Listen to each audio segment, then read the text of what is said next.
మరియు రంజాన్ పండుగ శుభాకాంక్షలు. నా పేరు గుర్రపు మచ్చందర్. నేను ఎన్ఆర్ఐ, అమెరికాలో ఉన్నాను. 17 సంవత్సరాలు. నేను ప్రజలకు సేవ చేయాలి అనే తపన చిన్నప్పటి నుంచి చాలా బలంగా ఉండేది. అందుకనే నేను అమెరికాను వదిలి మన భారతదేశానికి తిరిగి వచ్చాను. ప్రస్తుతం జైరాబాద్ పార్లమెంట్ నియోజకవర్గంలో ఎంపీ ఎలక్షన్స్ జరగబోతున్నాయి. ఆ ఎంపీ ఎలక్షన్స్కి నేను ఇండిపెండెంట్ స్వతంత్ర అభ్యర్థిగా పోటీ చేయబోతున్నాను. స్వతంత్ర అభ్యర్థిగా ఉంటే నాకు ఆ పార్టీ ఈ పార్టీ, ఆ కులం ఈ కులం అని కానీ మతాలు కానీ ఎలాంటి భేదాలు ఉండవు. మనమందరం సమానమే, మనమందరం ఒకటే అన్న నినాదంతో నేను ఎంపీ ఎలక్షన్లో పోటీ చేయబోతున్నాను. స్వతంత్ర అభ్యర్థిగా ఉండడం వలన చాలా లాభాలు ఉన్నాయి. పార్టీలకు అతీతంగా, మతాల కులాలకు అతీతంగా మనం పనిచేయడం జరుగుతుంది. అంతేగాక ఎవరికైతే ఏ పథకం దక్కకపోతుందో వాళ్ళ కోసం అది ఇప్పించేలా ప్రయత్నం చేయడం జరుగుతుంది. మీకు తెలుసు, మన జైరాబాద్ పార్లమెంట్కి 3 సార్లు ఎన్నికలు జరిగాయి. ఒకసారి మన సురేష్ శెట్కర్ సార్ 5 సంవత్సరాలు కాంగ్రెస్ పార్టీ నుంచి ఎంపీగా ఉన్నారు. ఇంకొకసారి బీబీ పాటిల్ గారు బీఆర్ఎస్ పార్టీ తరఫున 10 సంవత్సరాలు ఎంపీగా ఉండి ఇప్పుడు ఈ మధ్యనే బీజేపీలో పోయిండు. వాళ్ళు ఇద్దరు 15 సంవత్సరాల నుంచి ఏమన్నా అభివృద్ధి చేశారా మన ప్రాంతానికి? మీరే ఆలోచించండి. వాళ్ళు మన మధ్యకి ఎప్పుడైనా వచ్చారా? వాళ్ళ ముఖాలు కూడా సరిగ్గా తెలియదు చాలా మందికి. వాళ్ళు ఎవరితోనూ మాట్లాడలేరు, ఎవరి సమస్యలు వినలేదు. ఏ సమస్యను కూడా తీసుకెళ్లి పార్లమెంట్లో కానీ కేంద్ర మంత్రులతో కానీ ప్రస్తావించిన సందర్భం చాలా అరుదు.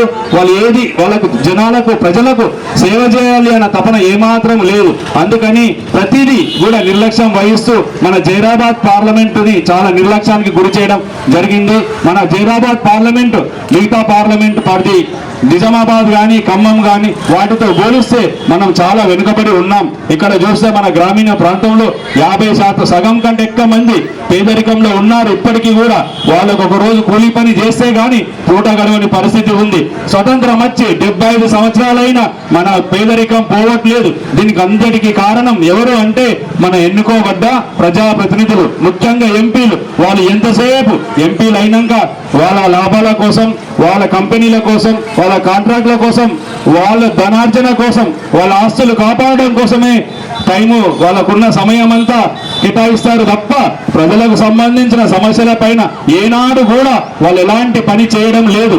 వాళ్ళకు 5 సంవత్సరాలలో ఎన్నికలలో చాలా డబ్బు ఖర్చు పెట్టి గెలుస్తారు. తర్వాత మళ్ళీ 5 సంవత్సరాల వరకు వాళ్ళ ముఖాలు కూడా మనకు కనబడడం లేదు. అందువలన మన దేశంలో ఉన్న పేదరికం అనేది పోవడం లేదు. పేదవాడు ఇంకా పేదవాడుగానే ఉండిపోతున్నాడు, ధనవంతుడు ఇంకా ధనవంతుడుగా ఉండిపోతున్నాడు. మన ఎన్నో గవర్నమెంట్ ద్వారా ఎన్నో రకాల పథకాలు ఉన్నాయి, ఎన్నో రకాల సబ్సిడీలు ఉంటాయి. అవి మనకు చేరడం లేదు సరిగ్గా. మధ్యలోనే అక్కడికక్కడికి వచ్చి మధ్యలోనే మాయమైపోతున్నాయి. దీనికంతటికి కారణం చిత్తశుద్ధి లేని మన ప్రజాప్రతినిధులు. వాళ్ళకు నిస్వార్థంగా సేవ చేసే లక్షణం ఉండదు. ఎంతసేపు ధనార్జన, ఆస్తులు కాపాడుకోవడంలో దృష్టి ఉండడం వలన ప్రజలకు ఏమాత్రం న్యాయం జరగడం లేదు. అందుకని నేను ఒక స్వతంత్ర అభ్యర్థిగా ఉంటే పేద ప్రజల కోసం, నిరుపేదల కోసం పనిచేయడం జరుగుతుంది. ఏ పథకం వచ్చినా, ఏ సబ్సిడీ వచ్చినా అందరికి ఎవరికి దక్కాలో అర్హులకు మాత్రమే దక్కేలా నేను ఆ శాయశక్తుల కృషి చేస్తాను.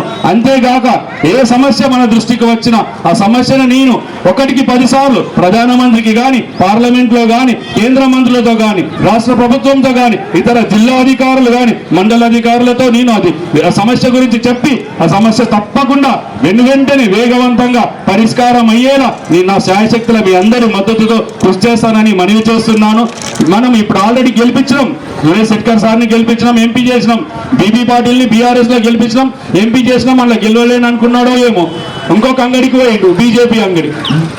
ఆయన అభివృద్ధి చేస్తే బీఆర్ఎస్ అంగంలోనే గెలిచేవాడు, చేసిన అభివృద్ధి చూపించుకొని. ఇప్పుడు బీజేపీలో పోతే గెలుస్తాడా? బీజేపీ ఏదో ఊపులో ఉందని వెళ్ళాడు.